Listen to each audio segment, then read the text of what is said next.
अस्सलाम वालेकुम my dear student. तो मेरा नाम आसिम खान है और मैं हूं आपके केमिस्ट्री का टीचर।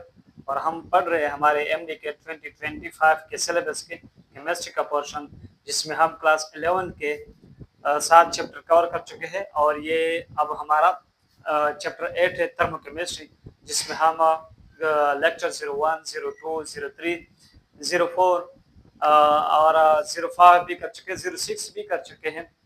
और आज जो हमारा लेक्चर है वो लेक्चर 07 होगा या 06 का पार्ट 2 होगा, क्योंकि 06 में हम पढ़ चुके हैं एंथैल्पी ऑफ रिएक्शन या हीट ऑफ रिएक्शन। और आज हम पढ़ने वाले हैं एंथैल्पी ऑफ फॉर्मेशन या हीट ऑफ फॉर्मेशन। सो शुरुआत करते हैं हमारे एंथैल्पी ऑफ फॉर्मेशन से कि what is enthalpy of formation. तो चलो डेफिनेशन लिखते हैं कि the amount of the amount of heat evolved or absorbed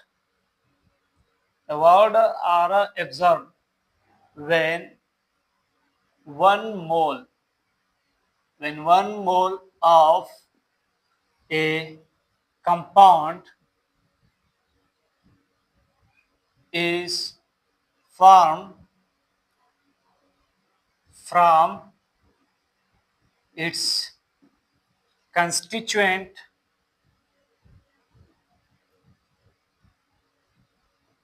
elements in their free and naturally occurring state।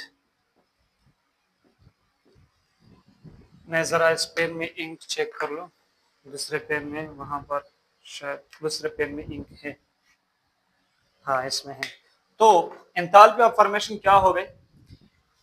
किसी भी रिएक्शन के दौरान जो हीट रिलीज हो जाए या एब्जॉर्ब हो जाए, उसको हम एंथैल्पी ऑफ फॉर्मेशन तब कहेंगे अगर हमारे पास 1 मोल ऑफ ए कंपाउंड बन रहा है, उनके कंस्टिट्यूएंट एलिमेंट्स और उनके कंस्टिट्यूएंट एलिमेंट्स मौजूद हों फ्री स्टेट में और अपने नेचुरली स्टेट में, यानी उसका नेचुरल में जो स्टेट है, फिजिकल स्टेट है, नेचुरली वो लिक्विड में है या गैस में है या सॉलिड में है। तो जब उनके कंस्टिट्यूएंट एलिमेंट्स नेचुरली और फ्री स्टेट में मौजूद और उनसे 1 मोल का कंपाउंड बन जाए, तो इस वक्त जो हमारे पास हीट इवॉल्व होता है यानी रिलीज होता है सराउंडिंग में, या वो हीट गेन कर लेता है, एब्जॉर्ब कर लेता है, तो इस हीट या इस अमाउंट ऑफ हीट को हम क्या कहेंगे? Enthalpy of formation. For example, मिसाल के तौर पर मैं कह दो कि मेरे पास एक रिएक्शन है A प्लस B और ये मुझे प्रोडक्ट C दे रहा है। तो इसके लिए हीट ऑफ रिएक्शन जो है, जरा देख ले, यहाँ पर जो भी हीट ऑफ रिएक्शन होगा वो हमारे पास असल में हीट ऑफ फॉर्मेशन भी होगा, यानी enthalpy of formation of C होगा। क्योंकि यहाँ पर देख ले, इस रिएक्शन के दौरान हमारे पास 1 मोल ऑफ ए कंपाउंड बन रहा है, तो यहाँ पर जो भी हीट ऑफ रिएक्शन होगा उसको हम heat of formation of this compound भी कह सकते हैं। यहाँ पर मैं कह दूं कि लेट्स सपोज ये गैसियस स्टेट में था और ये लिक्विड स्टेट में था, यानी ये इसका नेचुरली ऑकरिंग स्टेट था, ये भी इसका नेचुरली ऑकरिंग स्टेट था। तो ये दोनों जब मिलकर ये बन गया, तो ये हमारे पास कितना बना? 1 मोल ऑफ C बन गया। तो यहाँ पर जो हीट ऑफ रिएक्शन होगा, यानी यहाँ इस दौरान जो हीट रिलीज हुआ है या हीट एब्जॉर्ब हुआ है, वो असल में हमारे पास heat of formation of C होगा, क्योंकि एंथैल्पी ऑफ फॉर्मेशन किसके लिए डिफाइन है? 1 मोल के लिए डिफाइन है। इसी तरह अगर मैं आपको एग्जांपल 2 की बात बता दूं, let's suppose 2A plus 3B gives us 4C। तो यहाँ पर भी हमारे पास कुछ हीट ऑफ रिएक्शन होगा, यानी कुछ अमाउंट ऑफ हीट या तो रिलीज हुआ होगा सराउंडिंग में या कुछ अमाउंट ऑफ हीट एब्जॉर्ब हो चुका होगा। तो यहाँ पर जो हमारे पास हीट ऑफ रिएक्शन होगा वो हमारा heat of formation of carbon नहीं होगा, सॉरी मैं कार्बन बता रहा हूँ, C नहीं होगा, क्योंकि यहाँ पर C हमारे पास जस्ट C है, कोई स्पेसिफिक रिएक्शन नहीं है, जनरल रिएक्शन। क्यों नहीं है? क्योंकि यहाँ पर हमारे पास ये का सी कितना बन रहा है, 4 मोल बन रहा है, जबकि हमारे पास एंथैल्पी ऑफ फॉर्मेशन 1 मोल के लिए डिफाइन है। तो यहाँ पर हम कह सकते हैं कि यहाँ जो हमारा हीट ऑफ रिएक्शन होगा वो बराबर होगा 4 times of heat of formation of C, यानी 4 times of enthalpy of formation of C. क्योंकि यहाँ पर जो हीट ऑफ रिएक्शन है वो सिर्फ सी के लिए नहीं है, वो पूरे रिएक्शन के लिए। Heat of reaction is the enthalpy of the whole reaction, जबकि एंथैल्पी ऑफ फॉर्मेशन जो होती है वो सिर्फ हमारे पास प्रोडक्ट के लिए होती है कि 1 मोल ऑफ प्रोडक्ट जो बन रहा हो। तो मैं कह सकता कि यहाँ पर जो हीट ऑफ रिएक्शन है वो जरा देख ले, यहाँ पर हमारे पास कितने number of moles of product बन रहे हैं, 4 मोल्स ऑफ प्रोडक्ट बन रहे हैं। तो हमारे पास एंथैल्पी ऑफ फॉर्मेशन तो 1 मोल के लिए डिफाइन है, तो यहाँ पर जो हीट ऑफ रिएक्शन होगा वो पूरे 4 मोल के लिए है। तो इसलिए मैं कह सकता हूँ heat of reaction is equal to 4 times of enthalpy of formation. ये यहाँ से हम एंथैल्पी ऑफ फॉर्मेशन निकाल सकते हैं, enthalpy of formation for carbon निकाल सकते हैं कि it is equal to heat of a reaction divided by 4 भी कर सकते हैं। क्लियर? तो इसी तरह हमारे पास इसके लिए सी के लिए एंथैल्पी ऑफ फॉर्मेशन मिल जाएगी। इसी तरह आपके पास एक एग्जांपल नंबर 3 है, और एग्जांपल नंबर 3 में हम एक स्पेसिफिक रिएक्शन लेते हैं। Let's suppose H2 plus O2 मिलकर हमें क्या दे रहा है, वाटर। अब ये रिएक्शन क्या है, अनबैलेंस रिएक्शन है। हम इसको बैलेंस कर सकते हैं इस तरह के H2 लेते हैं और 1 डिवाइडेड बाई 2 O2 लेते हैं, तो यहाँ से हमें मिल जाता है H2O वाटर। अब यहाँ देख ले, यहाँ पर जो हीट ऑफ रिएक्शन होगा वो हमारे पास enthalpy of formation of water भी होगा, क्योंकि यहाँ जो हीट ऑफ रिएक्शन रिलीज हो रहा है या एब्जॉर्ब हो रहा है उसके दौरान हमारे पास 1 मोल ऑफ प्रोडक्ट बन रहा है, जबकि एंथैल्पी ऑफ फॉर्मेशन भी हमारे पास 1 मोल के लिए डिफाइन है। तो यहाँ पर जो भी हीट ऑफ रिएक्शन होगा वो हमारे पास enthalpy of formation of water भी होगा।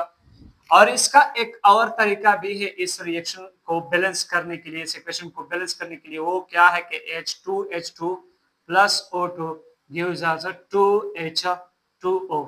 अब जरा देख ले, इस दौरान जो हमारे पास हीट ऑफ रिएक्शन होगा वो बराबर नहीं होगा enthalpy of formation of water के। क्यों? क्योंकि enthalpy of formation just define for 1 moles, वो 1 मोल के लिए डिफाइन है, जबकि यहाँ पर हमारे पास वाटर कितना बन रहा है, 2 मोल। तो मैं लिख सकता हूँ कि हीट ऑफ रिएक्शन जो है, यहाँ पर जो हीट ऑफ रिएक्शन है वो बराबर है 2 times of enthalpy of formation of water. यहाँ से मैं enthalpy of formation of water को किस तरह लगा सकता हूँ, enthalpy of formation of water बराबर हो जाएगी, ये जो हमारा हीट ऑफ रिएक्शन है इसको डिवाइड करते हैं 2 से। तो इसी तरह हम enthalpy of formation of a compound निकाल सकते हैं। डेफिनेशन लिखा होगा आपने, तो मैं इसको मिटा दूं। अब एक और एग्जांपल में लेता हूं ताकि ये हमारा ये जो कंसेप्ट ये क्लियर हो जाए। और यहाँ से मैं एक और बात की शुरुआत करने वाला हूँ, और वो क्या है कि लेट्स सपोज मैं कहता हूँ कि ये जो हमारा हीट ऑफ रिएक्शन होता है वो बराबर होता है heat of product minus heat of reactant के। बाज बुक इसको लिखते हैं कि HP माइनस HR, यानी heat of product minus heat of reaction, लेकिन मैं इसको डेल्टा H लिखता हूँ क्योंकि मैं ये मान लेता हूँ कि हम H को इंडिविजुअली फाइंड आउट नहीं कर सकते, हम डेल्टा H को फाइंड आउट कर सकते। तो इसलिए हीट ऑफ प्रोडक्ट हम कहाँ से मालूम करेंगे, हम डेल्टा H ऑफ प्रोडक्ट मालूम कर सकते हैं, डेल्टा H ऑफ रिएक्टेंट भी मालूम कर सकते हैं। क्लियर है? अब जरा देख लें, आपको पता लग गया कि हमारे पास हीट ऑफ रिएक्शन, चूंकि यहाँ हम किसकी बात करें, एंथैल्पी ऑफ फॉर्मेशन, तो मैं यहाँ पर लिख सकता कि एंथैल्पी ऑफ फॉर्मेशन बराबर हो जाएगी enthalpy of product minus enthalpy of reactant. आपको पता होना चाहिए कि डेल्टा H को हम एंथैल्पी भी कह सकते हैं, चेंज इन एंथैल्पी भी कह सकते हैं, हीट ऑफ रिएक्शन भी कह सकते हैं, ये हीट चेंज ऑफ रिएक्शन भी कह सकते हैं। क्लियर है? सारी बातें मैं बार बार नहीं दोहरा सकता, आपने अब नोट करना है इन सारी बातों को। तो एंथैल्पी ऑफ फॉर्मेशन हमारे पास बराबर हो जाएगी enthalpy of product minus enthalpy of reactant. तो यहाँ पर मैं लिख सकता कि enthalpy of formation of water जो है, enthalpy of formation of water जो है वो हमारे पास बराबर हो जाएगी एंथैल्पी ऑफ प्रोडक्ट हमारे पास कौन है, यहाँ हमारे पास प्रोडक्ट कौन है, वाटर है। तो एंथैल्पी ऑफ प्रोडक्ट माइनस मैंने लिख दिया एंथैल्पी ऑफ रिएक्टेंट, और एंथैल्पी ऑफ रिएक्टेंट में मेरे पास एक है H2 और एक है हमारे पास O2। अब जरा देख ले, अगर मैं कह दूं कि ये रिएक्शन हमारे पास स्टैंडर्ड कंडीशन पे हो रहा है, मतलब टेम्परेचर 25 डिग्री सेंटीग्रेड है, प्रेशर 1 atm है और कंसंट्रेशन 1 मोलर है, तो मैं इसको लिखता हूँ स्टैंडर्ड कंडीशन में, यानी इस तरह मैं सबको शो करता हूँ। अब ये आपको पता है कि जब हम इसके ऊपर नॉट लगाते हैं तो ये होता है standard enthalpy, standard heat of reaction. तो ये हो गया स्टैंडर्ड एंथैल्पी ऑफ फॉर्मेशन, ये हो गया स्टैंडर्ड हीट ऑफ प्रोडक्ट और ये हो गया स्टैंडर्ड हीट ऑफ रिएक्टेंट। तो यहाँ से हम लगा सकते हैं कि standard enthalpy of formation of water हमारे पास बराबर हो गई किसके, जरा देख ले। आपको पता है कि मैंने आपसे कहा था कि standard enthalpy of substances for substances in their free state and naturally occurring state is always equal to 0। तो यहाँ पर O2 हमारे पास ये किस शक्ल में है, गैसियस शक्ल में है, ये भी गैसियस शक्ल में, यानी ये नेचुरली ऑक्यूरिंग स्टेट में भी है और दूसरी बात ये कि फ्री स्टेट में भी है। तो इनके लिए स्टैंडर्ड एंथैल्पी क्या हो जाएगी, 0। तो इसका भी 0 जमा 0, तो ये 0 हो जाएगा। तो यहाँ से अगर हम 0 माइनस करेंगे तो हमारे पास बच जाएगा, यानी बचेगा सिर्फ क्या बचेगा, एंथैल्पी ऑफ वाटर बच गई। तो यहाँ से हमें ये पता हो गया कि enthalpy of formation of water जो है वो असल में क्या है, एंथैल्पी ऑफ वाटर है।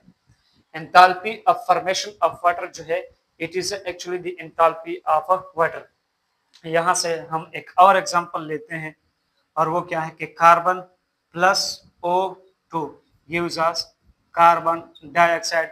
यहाँ पर मैं कहता हूँ कि हीट ऑफ रिएक्शन जो है, हीट ऑफ रिएक्शन वो है हमारे पास -200 किलो कैलोरीज। लेट सपोज की बात करते हैं, लेट सपोज, और मैं कहता कि ये जो हमारा हीट ऑफ रिएक्शन है स्टैंडर्ड हीट ऑफ रिएक्शन है।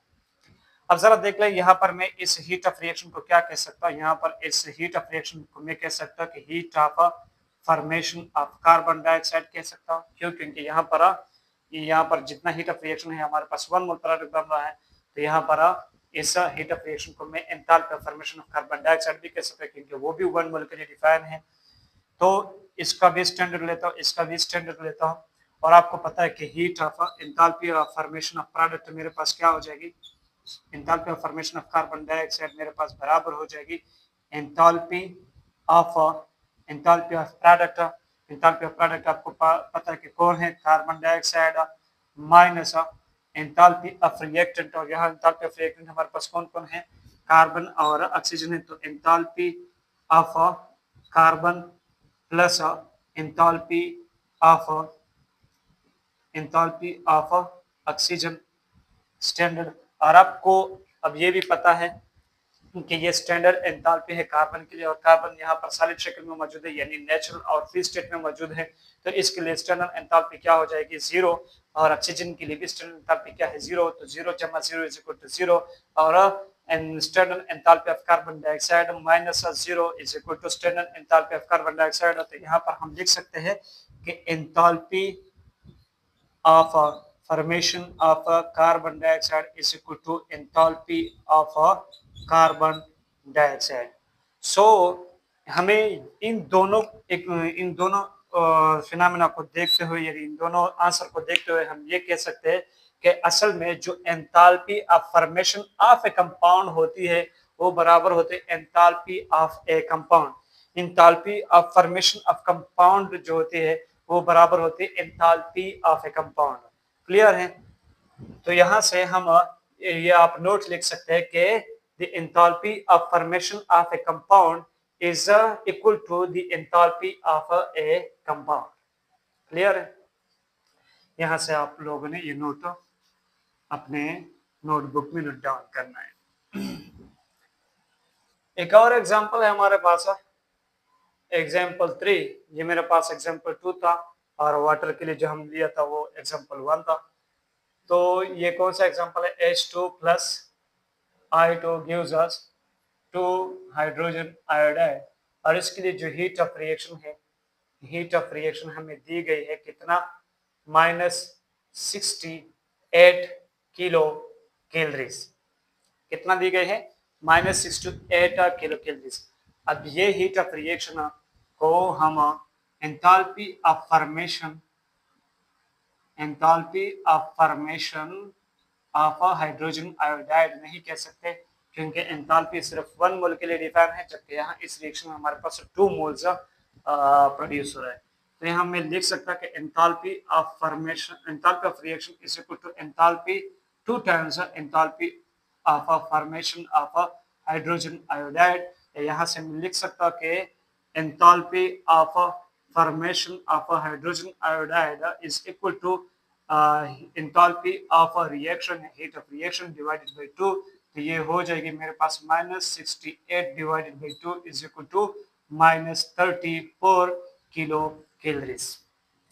या आप इसको इस तरह भी फाइंड आउट कर सकते हैं। आपको पता है कि हीट ऑफ रिएक्शन जो है वो बराबर है heat of product minus heat of reactant के।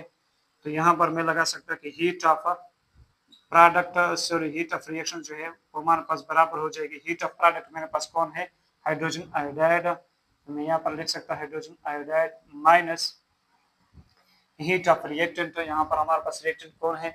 तो यहाँ में लगा सकता heat of hydrogen H2 plus heat of I2 iodine. यहाँ हम लेट सपोज करते हैं कि ये जो रिएक्शन हो रहा है ये स्टैंडर्ड कंडीशन पर हो रहा है। तो मैं यहाँ पर हीट ऑफ रिएक्शन को लिख सकता कि हीट ऑफ रिएक्शन हमारे पास बराबर हो जाएगी हीट ऑफ हाइड्रोजन आयोडाइड के। और यहाँ इनसे 0 हो जाएगा, तो इनसे 0 को माइनस करेंगे तो वही हमारे पास हीट ऑफ हाइड्रोजन आयोडाइड या एंथैल्पी ऑफ हाइड्रोजन आयोडाइड आ जाएगी। तो यहाँ पर इनसे हमारे पास आ गई कि एंथैल्पी ऑफ हाइड्रोजन आयोडाइड जो है वो असल में बराबर है हीट ऑफ रिएक्शन के इस केस में। और अच्छा सॉरी, यहाँ पर हम ये बताना भूल चुके हैं कि जब भी आप हीट ऑफ रिएक्शन को लिखेंगे तो यहाँ पर हीट ऑफ प्रोडक्ट और हीट ऑफ रिएक्टेंट के साथ आप उसके कोएफिशिएंट को एज यहाँ पर भी आप उसको एज ए कोएफिशिएंट लगाएंगे। यानी यहाँ पर आप लोग देखिए, यहाँ पर जो हमारे पास हीट ऑफ प्रोडक्ट है यहाँ पर आपने नहीं लगाना क्योंकि ये तो जनरल फार्मूला है, लेकिन जब आप फार्मूले में वैल्यूज को पुट करेंगे, अब यहाँ पर आपको पता है कि हमारे पास जो हाइड्रोजन आयोडाइड है वो 2 मोल्स है। तो यहाँ पर हम लिखेंगे कि 2 times of heat of product minus, अब यहाँ पर H2 जो है वो हमारे पास 1 मोल है, तो यहाँ पर हमने 1 लिखा है। यहाँ पर I2 भी मेरे पास 1 मोल है तो हमने 1 लिखा है। तो यहाँ पर इसके साथ हम क्या लिखेंगे, हमारे पास हीट ऑफ रिएक्शन जो हो गई हमारे पास बराबर है 2 times of heat of hydrogen iodide. अच्छा, अब हम क्या कर सकते हैं कि हीट ऑफ हाइड्रोजन आयोडाइड जो है वो बराबर हो जाएगी हीट ऑफ रिएक्शन के डिवाइडेड बाय 2। तो यहाँ से आपको पता है क्या आंसर आता है -34। और आपको ये भी पता है कि एंथैल्पी ऑफ ए कंपाउंड यहाँ पर आपने देखा enthalpy of a compound is actually equal to the enthalpy of formation of a compound. यहाँ से आपने ये कहा था कि enthalpy of formation of a compound is equal to the enthalpy of a compound. तो यहाँ से हम ये लिख सकते हैं, अब यहाँ ये क्या है -34 kilo calories is an enthalpy of a compound. इसको अगर हमारे पास enthalpy formation of a compound is equal to enthalpy of a compound, तो हम ये भी कह सकते हैं कि enthalpy of a compound is equal to enthalpy of formation of a compound. यानी हमारे पास जो एंथैल्पी ऑफ हाइड्रोजन आयोडाइड है वो बराबर हो जाएगी enthalpy of formation of hydrogen iodide. यानी यहाँ पर जो हमारे पास enthalpy of formation of hydrogen iodide आ रही है वो कितना आ रहा है -34 किलो कैलोरीज पर मोल। यहाँ पर भी इस तरह आ गई थी, तो आप या तो इस तरीके से फाइंड आउट कर सकते हैं या फिर उस तरह से फाइंड आउट करते हैं, आपकी मर्जी, जिस तरह से भी आपने फाइंड आउट करना है। मैं जरा पानी पी लो, बैठते यार, पानी बैठ कर पीना चाहिए।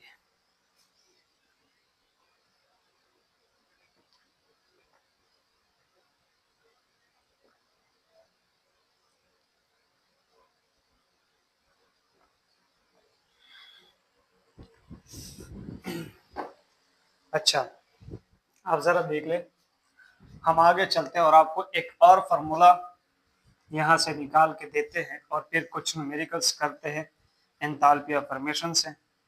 ये एंथैल्पी ऑफ फॉर्मेशन काफ़ी इंपॉर्टेंट है आपके एग्जाम पॉइंट ऑफ व्यू से, इसलिए हम इसके बारे में बहुत ज़्यादा डिटेल से चर्चा करते हैं।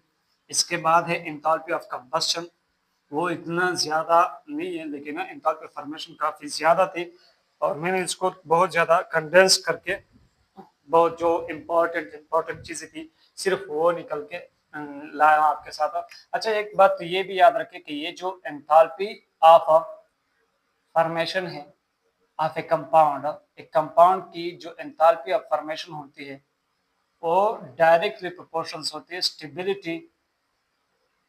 Stability of that compound. एक कंपाउंड की एंथैल्पी ऑफ फॉर्मेशन जितनी ज्यादा होगी, जितनी ज्यादा नेगेटिव में होगी, उतनी ही ज्यादा आपके पास वो कंपाउंड क्या होगा, स्टेबल होगा।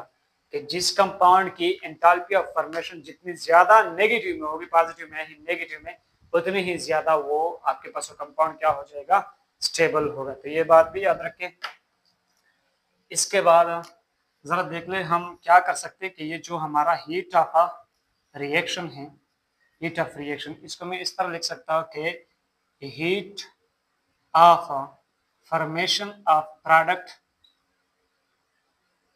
Minus heat of formation of reactant. Clear है? ये फॉर्मूला आप याद रखें, फिर इनसे आप बहुत सारे न्यूमेरिकल एंथैल्पी ऑफ फॉर्मेशन के हवाले से कर सकते हैं। फॉर एग्जांपल आपके पास ये रिएक्शन है कि 2A plus 3B gives us 4C।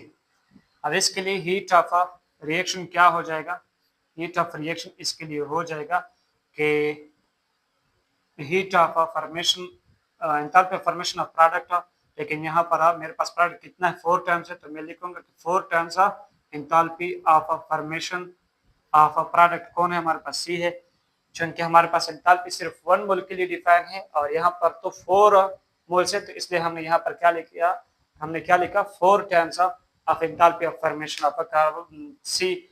चूंकि आपको पता है कि enthalpy is an extensive property जो कि सैंपल के साइज पर और अमाउंट पर क्या करते, डिपेंड करते हैं। अगर सैंपल का साइज या अमाउंट कम है तो वो कम होगी, अगर वो ज्यादा है तो ज्यादा हो जाएगी। Minus enthalpy of formation of reactant, minus enthalpy of formation of reactant. अब रिएक्टेंट मेरे पास कितने हैं, 2 है, एक ए है और एक बी है। ए जो है वो 2 टाइम्स, उसके लिए 2 टाइम्स ए लिखेंगे, plus 3 times enthalpy of formation of B लिखेंगे।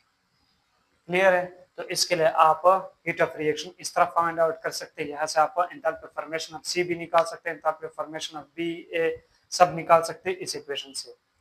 तो मैं आपको एक क्वेश्चन दे दूं यहाँ से, और क्वेश्चन क्या है हमारे पास, कुछ मैंने आपके लिए कुछ रिएक्शन लाए हैं और उनमें नंबर 1 जो मेरे पास क्वेश्चन है वो ये वाला है कि C2H6 plus O2 gives us carbon dioxide plus H2O।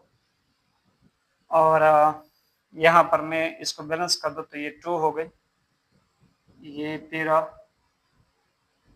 अच्छा याद रखें कि जब आप अल्केन की कंबस्शन करते हैं और इसका कंप्लीट कंबस्शन करते हैं तो आपने देखना कि यहाँ इस कंपाउंड में कार्बन कितने हैं, तो उस कार्बन के मुताबिक आपने यहाँ पर कार्बन डाइऑक्साइड लगाने हैं। यहाँ पर 2 कार्बन है तो मैंने क्या लगा दिया, 2 कार्बन डाइऑक्साइड। फिर वाटर एक लिखना है, एक वाटर लिखना है और एक कार्बन डाइऑक्साइड। फिर यहाँ पर देखना है कि कार्बन कितने हैं, 1 है तो 1 कार्बन डाइऑक्साइड, जैसे कि CH4 के लिए लिखते हैं। 2 कार्बन है यानी C2H6 है तो 2 कार्बन डाइऑक्साइड, चाहे वो अल्केन है, अल्कीन है, अल्काइन है, आपने यहाँ पर कार्बन देखने हैं तो 2 कार्बन, 3 है तो 3 कार्बन डाइऑक्साइड, और वाटर एक ही लिखने हैं। फिर इसको बैलेंस करना है। अब जरा देख ले बैलेंस किस तरह करते हैं। यहाँ पर 2 कार्बन है, इधर भी 2 कार्बन है, यहाँ पर ऑक्सीजन कितने हैं, 1 ऑक्सीजन और 2 5 ऑक्सीजन, 2 दूने 4 ऑक्सीजन, यानी ये कितने हो गए, 2 दूने। अच्छा, ऑक्सीजन से पहले हम हाइड्रोजन को बैलेंस करते हैं। या हाइड्रोजन कितने हैं, 6 हाइड्रोजन है और यहाँ हमारे पास हाइड्रोजन कितने हैं 2 है, तो यहाँ पर 3 लगा दो तो क्या हो जाएगा 3 6 हाइड्रोजन, 6 हाइड्रोजन ये तो बैलेंस हो गया। अब ऑक्सीजन को देखें 2 दूनी 4 जमा 3 7 ऑक्सीजन हो गए, कितने हैं 2 ऑक्सीजन है। तो मैं क्या कर सकता है इसको इस तरह लिख सकता कि 7 डिवाइड बाई 2 O2, तो ये क्या हो गई ये 2 और 2 कैंसिल हो जाएगी और ऑक्सीजन हमारे पास कितने आ जाएंगे 7 ऑक्सीजन। अब जरा देख ले इसको हम फिर क्या कर सकेंगे कि ये 2 हमने क्या करना है कैंसिल आउट करना है, क्योंकि यहाँ पर तो ऑक्सीजन आप कहेंगे कि सर फिर आपने इस तरह क्यों नहीं लिखा कि इस तरह सिंपल लिखते कि 7O, तो मैं कहता हूँ कि हम ऑक्सीजन को O2 में ही लिखेंगे क्योंकि ऑक्सीजन O2 की फॉर्म में एग्जिस्ट करता है, सिंगल O की फॉर्म में एग्जिस्ट नहीं करता। तो वो किस तरह हम लिखते हैं O2 की शक्ल में लिखते हैं। तो अब आप कहेंगे कि सर फिर आप इसको किस तरह लेते हैं 7 ऑक्सीजन, तो मैं कहता हूँ कि 7 डिवाइड बाई 2 O2 लिखते हैं, तो ये 2 और 2 कैंसिल हो जाएगी तो मेरे पास 7 ऑक्सीजन हो जाएंगे। फिर आप कहेंगे सर ये तो फिर से आपने वही बात कर दी कि आपने 7 ऑक्सीजन ले लिए, यानी 7 O2 तो नहीं ले लिए। तो हमने सिर्फ इस तरह ऐसा कर लिया कि अब हम क्या कर लेते हैं कि इस दोनों अतराफ को हम 2 से डिवाइड मल्टीप्लाई करते हैं, इसको भी 2 से इसको भी 2 से, इन सारे टर्मों को हम 2 से डिवाइड मल्टीप्लाई करते हैं। तो जरा देख ले ये हो जाएगा हमारे पास C4 सॉरी ये क्या हो जाएगा C2H6, लेकिन इसको हमने 2 से मल्टीप्लाई कर दिया तो ये 2 टाइम्स हो जाएगा, प्लस ये इसके साथ जब हम 2 को मल्टीप्लाई करेंगे तो ये वाला 2 और ये वाली 2 कैंसिल हो जाएगी, तो ये हो जाएगा 7O2 और ये क्या हो जाएगा 4 कार्बन डाइऑक्साइड और ये क्या हो जाएगा 2 3 6 6H2O। अब जरा देख ले ये बैलेंस भी हो गई और कोई धोखाबाजी दहाबाजी नहीं हो गई जैसे कि हम करते हैं अपने स्टूडेंट के साथ कि फिर कहते हैं कि ये 2 और 2 कैंसिल हो गए तो फिर यहाँ पर 63 ऑक्सीजन बन गए और पहले हम समझाते हैं कि नहीं ऑक्सीजन को हम O2 के सिवा नहीं लिख सकते, मतलब O2 में ही लिखेंगे क्योंकि ऑक्सीजन O2 की फॉर्म में एग्जिस्ट करता है, सिंगल O की फॉर्म में एग्जिस्ट नहीं करता। तो इस तरह फिर बैलेंस करते हैं। अब जरा देख ले 2 दूनी 4 कार्बन 4 कार्बन 2 6 12 हाइड्रोजन 6 दूनी 12 हाइड्रोजन और 7 दूनी 14 ऑक्सीजन 4 दूनी 8 जमा 6 14 ऑक्सीजन। तो इक्वेशन बैलेंस हो गई। अब इसके लिए उन्होंने हमें कुछ डेटा दी है और डेटा क्या है कि इसके लिए एंथैल्पी ऑफ फॉर्मेशन दे चुका है, enthalpy of formation in kilojoule पर मोल, किलोजूल पर मोल। जरा देख ले हमें जो दी गई है C2H6 के लिए, C2H6 के लिए जो मिल चुकी है वो कितने हैं -100 किलोजूल पर मोल। और इसी तरह जो हमें कार्बन डाइऑक्साइड के लिए दी गई है वो कितनी है -500 किलोजूल पर मोल। और जो वाटर के लिए दी गई है वो कितनी है, तीसरा हमारे पास वाटर है, वाटर के लिए दी गई है कितना -400 किलोजूल पर मोल। और फिर मांग चुका है कि इस रिएक्शन के लिए आप फाइंड आउट कर दे हीट ऑफ रिएक्शन को, क्या कर दे हीट ऑफ रिएक्शन को, इसके लिए फाइंड आउट कर दे। अब आपको पता है कि हीट ऑफ रिएक्शन आप किस तरह लिखते हैं, आपके पास फॉर्मूला है कि heat of reaction is equal to heat of formation of product minus heat of formation of reactant. तो यह हो जाएगा कि एंथैल्पी ऑफ रिएक्शन हमारे पास बराबर हो जाएगी enthalpy of formation of product. तो प्रोडक्ट में एक का कार्बन डाइऑक्साइड है और एक का वाटर है, तो मैं लिखूंगा कि 2 times of enthalpy of formation of carbon dioxide plus 3 times of enthalpy of formation of water minus अब रिएक्टेंट वाले enthalpy of सॉरी यहाँ पर आप जरा देख ले, मैंने ये वाला इक्वेशन क्योंकि हमने इसको बैलेंस किया है तो यहाँ पर हम 4 लिखेंगे और यहाँ पर लिखेंगे हम 6 और जरा देख ले फिर यहाँ पर enthalpy of formation of reactant, reactant में एक है हमारे पास है ये वाला और ये कितना है तो ये 2 टाइम्स लिखेंगे क्योंकि इसके नंबर ऑफ मोल्स कितने हैं 2 है। और फिर है हमारे पास oxygen plus 7 times of enthalpy of formation of oxygen. Clear है किस तरह लिखा, हीट ऑफ रिएक्शन जो है वो हमारे पास बराबर है heat of formation of product minus heat of formation of reactant. तो ये हमारे पास जो हमने बैलेंस इक्वेशन निकाला है वो ये वाला है। तो यहाँ पर हमारे पास enthalpy of formation of product ये आएगा, और ये चूंकि ये 4 मोल है तो ये 4 times enthalpy of formation of carbon dioxide हो जाएगा। ये 6 मोल है तो ये 6 times enthalpy of formation of water हो जाएगा। माइनस करेंगे इनसे रिएक्टेंट वाले, तो रिएक्टेंट में जो हमारे पास इथेन है वो 2 मोल्स है, सो 2 moles of enthalpy of formation of ethane, और ऑक्सीजन हमारे पास 7 मोल्स है, तो 7 moles of enthalpy of formation of oxygen. अब जरा देख ले हीट ऑफ रिएक्शन बराबर हो जाएगा, हीट ऑफ रिएक्शन बराबर हो जाएगा 4 मल्टीप्लाइड बाय कार्बन डाइऑक्साइड की एंथैल्पी कितनी है -500 प्लस 6 मल्टीप्लाइड बाय वाटर की एंथैल्पी फॉर्मेशन कितने हैं -400 और इनसे माइनस करेंगे enthalpy of formation of reactant वो कितनी थी हमारे पास। यहाँ पर मैंने इतने लिखा भी नहीं है, सॉरी, C2H6। तो ये हमारे पास 2 मल्टीप्लाइड बाय इथेन की एंथैल्पी ऑफ फॉर्मेशन कितनी दी गई है हमें 100 -100 प्लस ऑक्सीजन की कितनी दी गई है 7 multiplied by enthalpy of formation of oxygen कितनी आएगी। आपको पता है कि ऑक्सीजन O2 के फॉर्म में नेचुरल एग्जिस्ट करता है और ये इसका नेचुरल एक गैसियस स्टेट होता है, तो इसके लिए एंथैल्पी ऑफ फॉर्मेशन क्या आएगी 0, क्योंकि मैंने आपको कहा कि enthalpy of a substance in their free and natural state is equal to 0।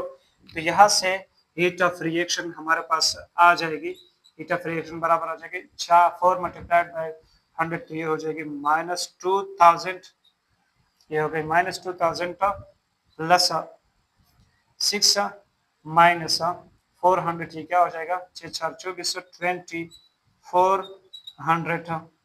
2400, लेकिन यहाँ पर मेरे पास माइनस का सिंबल साइन आ जाएगा क्योंकि ये यहाँ पर माइनस है इनके साथ। अच्छा, ये तो ये आ गई, इनसे हम माइनस करेंगे, ये माइनस करेंगे तो ये 2 मल्टीप्लाइड बाई ये हो गए -200, और ये 7 मल्टीप्लाइड बाई 0 प्लस 0 करेंगे तो ये वही 200 रह गई। तो यहाँ से मेरे पास आ जाएगी माइनस 4400 -4400 प्लस 200, तो यहाँ से आएगी -4200 किलो जूल हमारे पास क्या आ गई हीट ऑफ रिएक्शन आ गई। क्लियर है, मैं करता हूँ कि ये आपको समझ में आ चुका होगा। अब हम बात करते इस तरह एक और रिएक्शन की,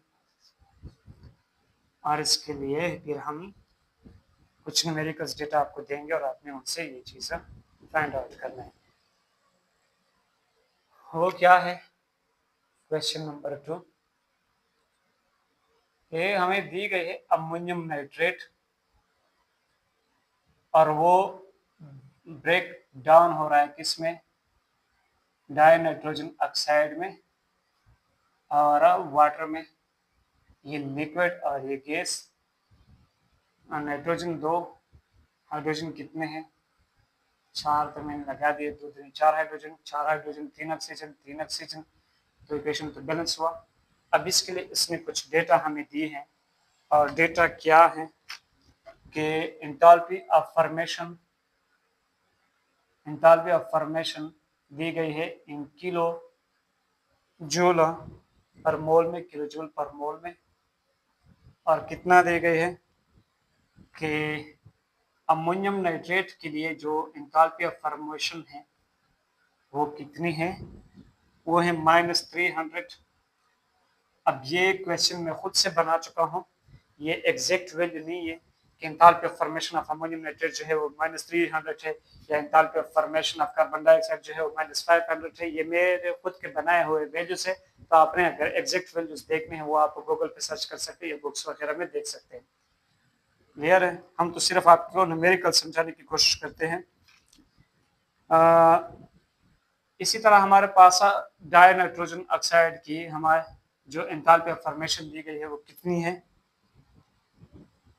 60 किलो जूल पर मोल, और इसी तरह जो हमें वाटर की एंथैल्पी ऑफ फॉर्मेशन दी गई है वो कितनी है, -200 किलो जूल पर मोल। अब वो पूछ रहा है किसके बारे में, कि इसके लिए आप हीट ऑफ रिएक्शन को फाइंड आउट कर दे और इस सिस्टम के लिए, इस सिस्टम की आप इंटरनल एनर्जी भी फाइंड कर दे। इंटरनल एनर्जी, ये दो चीजें आपने फाइंड आउट करनी है। अब जरा देख लें ये हम किस तरह कर सकते हैं। अच्छा, ये जो रिएक्शन है ये टेम्परेचर है इसके लिए 25 डिग्री सेंटीग्रेड, और जो प्रेशर है, प्रेशर वो कितना है, 188। क्लियर है। तो यहां देख ले हीट ऑफ रिएक्शन जो है वो हमें हीट ऑफ प्रोडक्ट,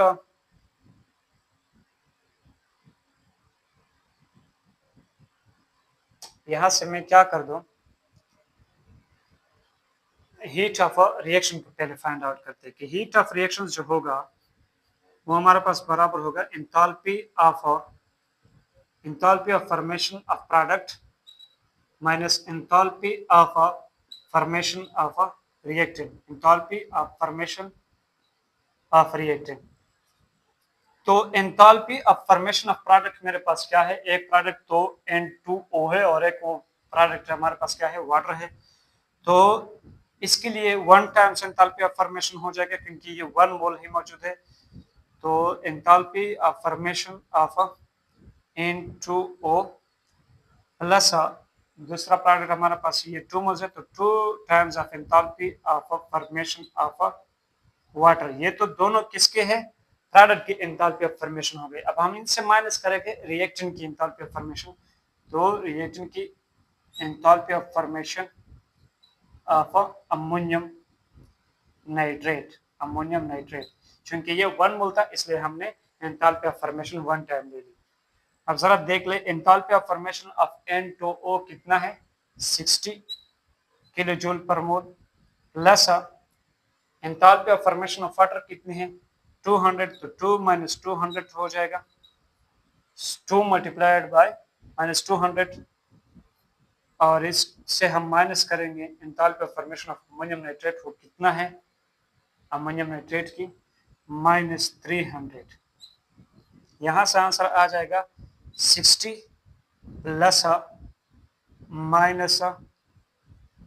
-400, यानी यहां से मैं लिख सकता हूं कि 60 -6 -400 का तो ये हो जाएगा 340, हाँ -340 किलो जूल पर मोल। और फिर हम इनसे माइनस करेंगे, ये माइनस और माइनस क्या हो जाएगा, प्लस, ये +300 किलो जूल पर मोल हो गए।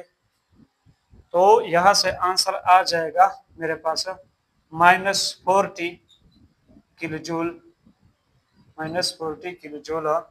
अब ये हीट ऑफ रिएक्शन है तो हम लिखते हैं सिर्फ किलो जूल। अगर हम इसको अमोनियम नाइट्रेट की शक्ल में लिखेंगे तो हम लिखेंगे -40 किलो जूल पर मोल। अगर हम इसकी शक्ल में लिखेंगे तो -40 किलो जूल पर मोल, लेकिन इसकी शक्ल में लिखेंगे तो हम लिखेंगे -40 किलो जूल पर 2 मोल। क्लियर है।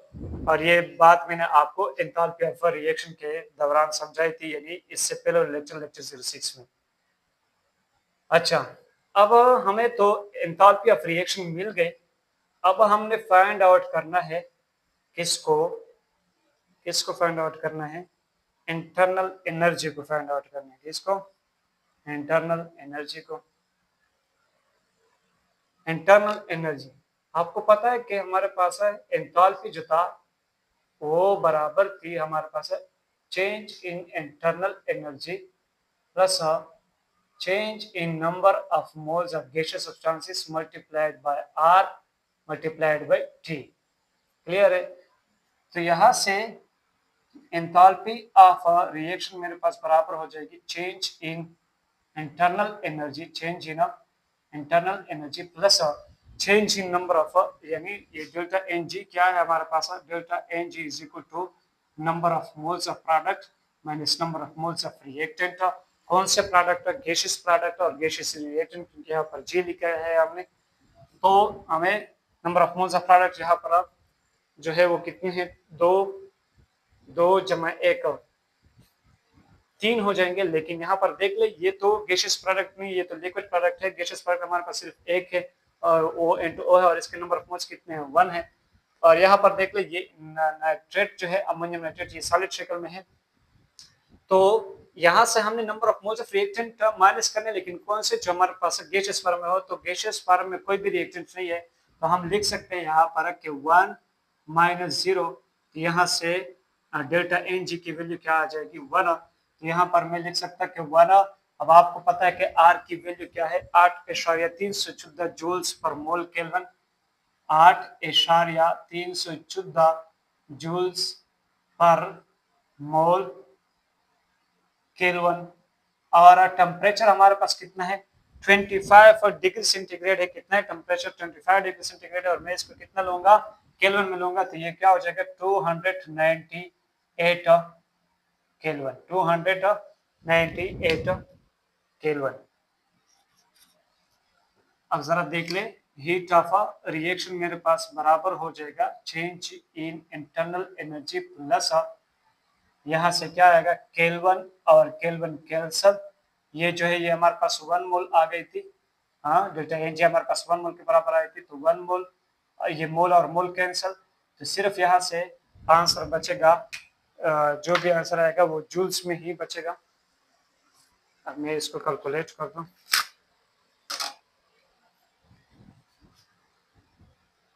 Eight 8.314 multiplied by 298। यहाँ से आ रहा है आंसर हमारा 2477.6 है। 2000 लिख दो मैं, 2477.6 जूल्स आ रहा है। क्लियर है? तो ये हो गई हमारे पास इनकी वैल्यू से। लेकिन हमें क्या चाहिए, चेंज इन इंटरनल एनर्जी चाहिए। तो मैं लिख सकता हूँ कि चेंज इन इंटरनल एनर्जी बराबर हो जाएगी हीट ऑफ रिएक्शन। और मैं इसको इधर ले आऊंगा, तो ये क्या हो जाएगा, माइनस 2477.6 जूल्स। अब जरा देख ले, चेंज इन इंटरनल एनर्जी बराबर हो जाएगी हीट ऑफ रिएक्शन मेरे पास कितने हैं, माइनस 40 किलो जूल। ये कितने के बराबर है, माइनस 40 किलो जूल। तो मैंने क्या करना है, इसको भी किलो जूल में कन्वर्ट करना है। तो मैं इसको डिवाइड कर दो 1000 से, तो ये क्या हो जाएगा, 2477.6 डिवाइडेड बाय 1000, तो ये हो गई 2.4776 है। यही आता है, यानी इतना मुश्किल नहीं होता, लेकिन हम यार सोचते हैं कि कोई चीज़ गलत ना हो जाए। 4776 किलो जूल, ये भी हो गई किलो जूल में। तो आप जरा देख ले, ये -40 किलो जूल, और इसमें हम 2 जमा करेंगे। इसको यार देख ले क्या आएगा, -40 किलो जूल पर मोल। इसमें माइनस करेंगे 2.4776। ये हो गए हमारे पास 42.440। तो इंटरनल एनर्जी हमारे पास बराबर आ गई 42.4776 किलो जूल पर मोल। क्लियर है? तो ये हो गए हमारे पास इंटरनल एनर्जी। हमने दोनों चीजें फाइंड आउट कर दी, एक इंटरनल एनर्जी और एक हमने फाइंड आउट कर दी हीट ऑफ रिएक्शन को। यहाँ से सिर्फ यही हमारा हीट ऑफ रिएक्शन है। क्लियर है? मैं इधर डेल्टा एच आर को देख रहा था, लेकिन डेल्टा एच आर नहीं है। तो यही हमारा क्या है, 40 किलो जूल पर मोल। ये सब हमने डेल्टा एच आर के लिए ही कैलकुलेशन किया है। तो इसी तरह आपके पास एंथैल्पी ऑफ फॉर्मेशन का टॉपिक भी खत्म हुआ। इसके बाद इंशाल्लाह हम एंथैल्पी ऑफ कंबस्शन और एंथैल्पी ऑफ फेज चेंज करेंगे। और फिर आई थिंक इनमें कुछ हैसला भी बचती है। तो 2-3 लेक्चर और भी है थर्मोकेमिस्ट्री में। फिर इंशाल्लाह हम इलेक्ट्रोकेमिस्ट्री या केमिकल बॉन्डिंग में जाएंगे और ये सफ़र जारी रखेंगे। हमारे साथ जुड़े रहें और एंजॉय करें हमारे लेक्चर्स को। जो भी मसला हो आप हमें कमेंट सेक्शन में बता सकते हैं। इंशाल्लाह हम कोशिश करेंगे कि आपके हर मसले के हल हम ढूंढ लें, और अगर नहीं ढूंढ पाएंगे तो आपको बताएंगे। तो चलो मिलते हैं नेक्स्ट क्लास में, तब तक के लिए अल्लाह हाफिज़।